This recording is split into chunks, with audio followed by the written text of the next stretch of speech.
మొత్తానికి ప్రభుత్వ ఉద్యోగులారా మీ సమస్యలపైన రాష్ట్ర ప్రభుత్వం ఫోకస్ పెట్టింది. మీకున్నటువంటి పెండింగ్ డిఏలు కానీ ఇతర ఉద్యోగ సమస్యలు కానీ అన్నిటిని పరిష్కరించడం కోసం తెలంగాణ రాష్ట్ర ముఖ్యమంత్రి రేవంత్ రెడ్డి గారు నిన్న ఉద్యోగ సంఘాల నేతలతోని భేటీ అయినటువంటి సందర్భంలో ఆయన అనేకమైనటువంటి సమస్యలను, ఉద్యోగుల కంటే ఎక్కువ సమస్యలను ఆయనే ప్రస్తావించి వాటి పరిష్కారం కోసం నేను కట్టుబడి ఉన్నా, నేను ఆ కార్యక్రమాన్ని చేస్తా అని చెప్పడం జరిగింది. మోరోవర్ ఏంటంటే, ఎప్పుడైతే ఉద్యోగ సంఘాలు ఉంటాయో సంఘాలన్నింటినీ నిర్వీర్యం చేసినటువంటి గనుడు గతంలో కల్వకుంట్ల చంద్రశేఖరరావు గారు. ఆర్టీసీలో సంఘాలు వద్దన్నాడు, సింగరేణిలో ఆడ ఎలక్షన్ పెట్టాలి కాబట్టి, ఉండాలి కాబట్టి, సింగరేణి పెద్దది కాబట్టి ఆడ అనివార్యంగా కొనసాగించి తెలంగాణ బొగ్గుగని కార్మిక సంఘం అని పెట్టి దానికి అలా బిడ్డని చేసిండు. ఇటు ఏది మన హైదరాబాద్ జిహెచ్ఎంసీ వర్కర్కి సంబంధించి హరీష్ రావు చేసిండు. ఇట్లా ఆర్టీసీకి సంబంధించి వాళ్ళే ఇట్లా సంఘాలన్నీ రద్దు చేసి దానికి వీళ్ళు లీడర్లు రై కూర్చున్నారు అన్నట్టు. ఇవాళ ప్రజాస్వామ్యయుతంగా తెలంగాణ రాష్ట్రంలో ప్రజాస్వామ్యం అంటే అధికార పక్షం ప్రతిపక్షం అనేటువంటి అంశాన్ని గుర్తించి ఉద్యోగ సంఘాలు ఉండాలి, వాళ్ళ సమస్యలు గొంతెత్తే సంఘాలు ఉండాలన్న ఉద్దేశంతో ముఖ్యమంత్రి రేవంత్ రెడ్డి గారు గొప్ప ఇనిషియేటివ్గా సంఘాలు మళ్ళీ ఉండాలి, సంఘాలు అన్నిట్లలో పనిచేయాలి, వాళ్ళ కార్మికుల కష్టాలు చెప్పుకోవడానికి అదో వేదిక అనేటువంటి ఒక అంశాన్ని నేను చెప్పిండు. నిజంగా ముఖ్యమంత్రి గారి ఆలోచనకు తెలంగాణలో ఉన్నటువంటి ఉద్యోగ వర్గాలన్నీ ఆయనకు సలాం చేస్తూ ఉన్నాయి. ప్రధానంగా 3 డిఏలు పెండింగ్లో ఉన్నాయి. 3 డిఏలు పెండింగ్లో ఉంటే గతంలో కేసీఆర్ ఒక డిఏ పైసలు 18 ఇన్స్టాల్మెంట్లలో ఇస్తాను పెట్టిండు. కాంగ్రెస్ పార్టీ అధికారంలోకి వచ్చిన తర్వాత మీ డిఏ సమస్యలు కానీ, 317 జీవో సమస్యలు కానీ, లేకపోతే 2008 డిఎస్సి బాధితులు కానీ, 1998 డిఎస్సి బాధితులను కానీ వీళ్ళందరికీ న్యాయం చేయడం కోసం మేము ప్రయత్నం చేస్తామని మేనిఫెస్టోలో పెట్టింది. మేనిఫెస్టోలో పెట్టిన అంశం పెట్టినట్టుగా, చెప్పిన అంశం చెప్పినట్టుగా ముఖ్యమంత్రి గారు కార్యాచరణ ముందుకు తీసుకుపోతా ఉన్నారు.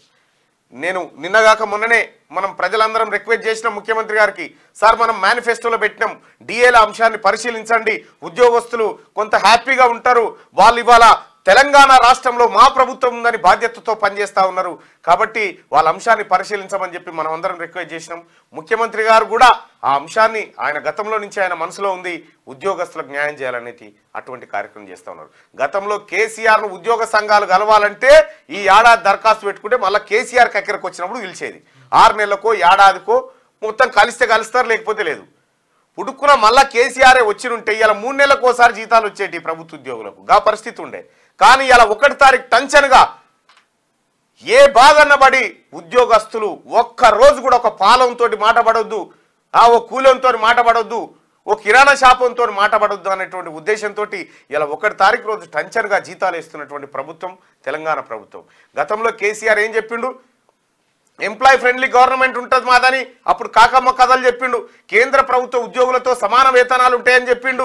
ఉద్యోగస్తులకు కాళ్ళకు ముళ్ళు గుచ్చుకుంటే పంటితో బీక్తా అని చెప్పిండు. ఇవన్నీ చెప్పినటువంటి కేసీఆర్ ఆఖరికి ఉద్యోగస్తులు నేటికి తెచ్చిందంటే మా జీతం మా కీరానికి దండం పెడతాను టైంకి తెచ్చాడు, మా జీతం మా కీరానికి టైంకి ఇస్తే చాలరా అనే పరిస్థితి క్రియేట్ చేసింది. కాబట్టి ఉద్యోగస్తులను ఇబ్బంది పెట్టినటువంటి కేసీఆర్ ఎన్ని వర్గాలనైతే నువ్వు ఇబ్బంది పెట్టినావు అన్ని వర్గాలు నీకు వ్యతిరేకంగా పనిచేసినాయి. ఇంకా నీ పార్టీ కానీ, నువ్వు కానీ, నీ రాజకీయం కానీ ఇంకా ఉనికిలో ఉండే పరిస్థితే లేదు.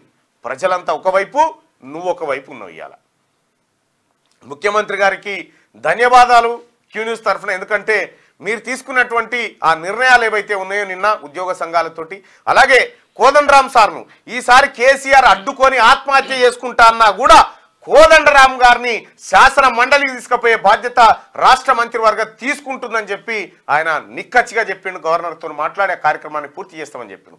బహుశా రేపు క్యాబినెట్ సమావేశం ఉన్నట్టుంది. క్యాబినెట్ సమావేశంలో మరిన్ని నిర్ణయాలు తీసుకోబోతా ఉన్నారు. ఇంకొక గొప్ప విషయం ఏంటంటే తెలంగాణ రాష్ట్రంలో ఇందిరమ్మ ఇండ్ల కార్యక్రమాన్ని ఈరోజు ప్రారంభించబోతుంది తెలంగాణ ప్రభుత్వం. భద్రాచలం రాములవారి పాదాల చెంతన ఈ కార్యక్రమానికి శ్రీకారం చుట్టబోతా ఉన్నాడు ముఖ్యమంత్రి రేవంత్ రెడ్డి గారు. ఇల్లు లేని పేదలకు 5 లక్షల రూపాయలు, ఇంటి స్థలం లేని వాళ్లకు స్థలం ఇచ్చి మరీ 5 లక్షల రూపాయలు ఇచ్చేటువంటి ఒక బృహత్తర కార్యక్రమానికి తెలంగాణ రాష్ట్ర ప్రభుత్వం శ్రీకారం చుట్టింది. తను ప్రకటించినటువంటి, తను చెప్పినటువంటి 6 గ్యారంటీల్లో ఒక రుణమాఫీ, ఆ తర్వాత మహిళలకు 2500 రూపాయలు మాత్రమే 2 పెండింగ్లో ఉన్నాయి. వాటిని కూడా రేపు మంత్రివర్గంలో చర్చించబోతా ఉంది. అనుకున్నట్టుగానే 100 రోజుల్లో 6 గ్యారంటీల్ని అమలు చేసి చూపుతామని ఏదైతే బల్లగుద్ది టెన్షన్గా ముఖ్యమంత్రి గారు తెలంగాణ కాంగ్రెస్ పార్టీ ప్రభుత్వం చెప్పిందో అమలు చేసి చూపెడతా ఉంది. ఇది ప్రజాప్రభుత్వం, ఇది ప్రజాపాలన అంటే. కేసీఆర్కి ఇవన్నీ సహజంగా జీర్ణించుకో. అగో అన్న మాట ఎట్లా చేస్తారా, మాట తప్పించుకోవాలి కదా, మత్పరించాలి కదా, జనాన్ని మోసం చేయాలి కదా, మేము 10 ఏళ్ళు బట్టి గదే చేస్తే అట్లా కాకుండా భిన్నంగా చేస్తున్నారు ఎట్లా, ఇప్పుడు అర్జెంటుగా రేవంత్ రెడ్డి గారు కాలు బట్టి గుంజి కిందెత్తేయాలని, ప్రజలందరూ ఎన్నుకున్నటువంటి ప్రభుత్వాన్ని కూలదోయాలని ఈ కాకమ్మ కథలని చెప్తా ఉన్నారు. కానీ ఏం జరుగుతూ ఉంది, ఇప్పుడు గాంధీ భవన్ తలుపుల కాడ వచ్చి నిలబడ్డారు టీఆర్ఎస్ పార్టీ ఎమ్మెల్యేలు, గాంధీ భవన్ తలుపుల కాడనే ఉన్నారు.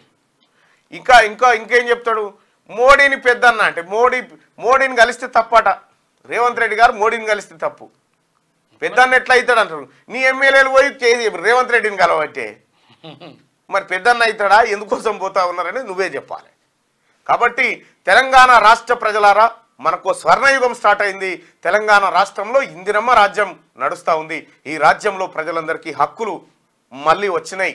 ఇందిరా పార్క్ కాడ ధర్నా చేసుకోవడానికి మళ్ళీ అవకాశాలు వచ్చినాయి. నిరసన వ్యక్తం చేసుకునేటువంటి హక్కులు కూడా కల్పించబడ్డాయి. ఇగో ఇది ప్రజాస్వామ్యం.